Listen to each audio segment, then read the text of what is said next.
کیا, مسجد میں پہنچ گیا, پوری رات عبادت میں گزارا, پوری رات عبادت میں گزار دی.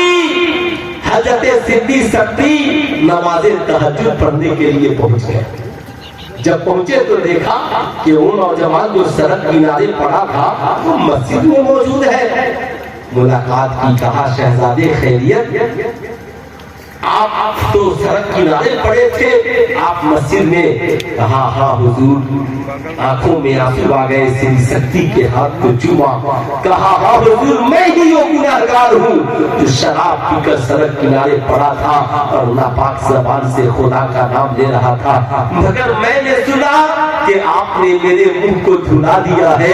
تو میرے ضمیر نے کہا جس زبان کو اللہ کے ولی نے دھلا دیا ہے, اب اس زبان کو کبھی شراب سے ٹچ نہیں کرنا ہے, اس زبان کو کبھی نشہ سے ٹچ نہیں کرنا ہے, اس زبان کو کبھی گندا اور پلید نہیں کرنا ہے. میں نے توبہ کر لیا, آج کے بعد زندگی میں کبھی شراب نہیں پیوں گا, بلکہ پوری زندگی نیکیوں میں گزار دوں گا. اے میری قوم کے نوجوان, آپ نے سڑک کے کنارے دیکھا ہوگا, سڑک کے کنارے لکھا رہتا ہے شراب پی کر گاڑی چلانا منع ہے.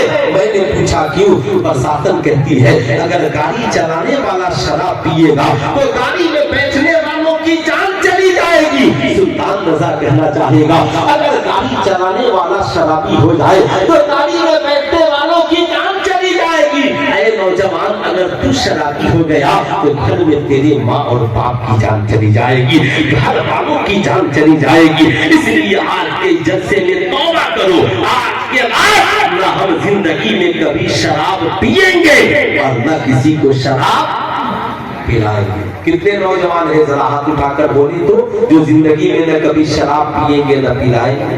ذرا ہاتھ اٹھا کر بتا دیں, وعدہ کر لے. ماشاءاللہ, ہاتھ نیچے رکھے. ایمان عقیدہ درست کرنے کے بعد اعمال کو درست رکھیے.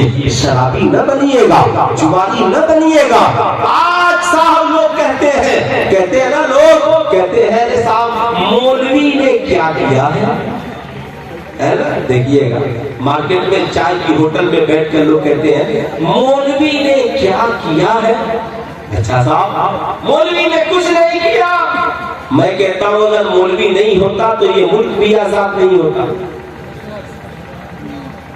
جب پورے بھارت میں گاندھی جی کو کسی نے آزادی کی لڑائی کی میٹنگ کرنے کے لیے زمین نہیں دی تو پٹنہ میں ایک مولانا صاحب تھے, مولانا مظہر الحق صاحب, انہوں نے بلا کر کے صاحب زمین بھی دی اور اس میں صداقت آشرم کی بنیاد بھی ڈالی.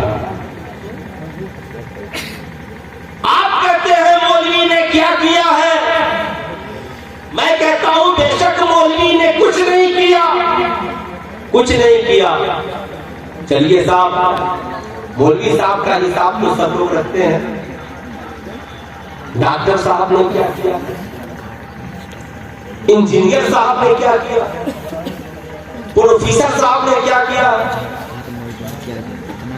آج تک کسی ڈاکٹر نے آپ کی اولادوں کو فری میں ڈاکٹر بنایا؟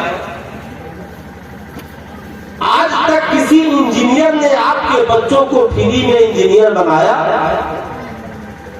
آج تک کسی پروفیسر نے آپ کے بچوں کو فری میں پروفیسر بنایا؟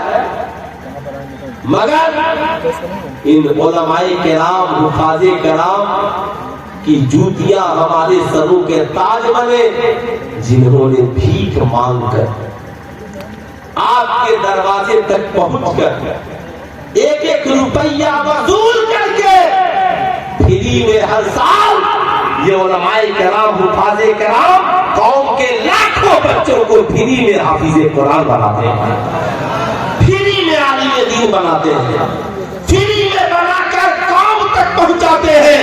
جس دن انہوں نے بنانا بند کر دیا نا تو کوئی نماز پڑھانے والا بھی نہیں ملے گا, کوئی نکاح پڑھانے والا بھی نہیں ملے گا, کوئی جنازہ پڑھانے والا بھی نہیں ملے گا.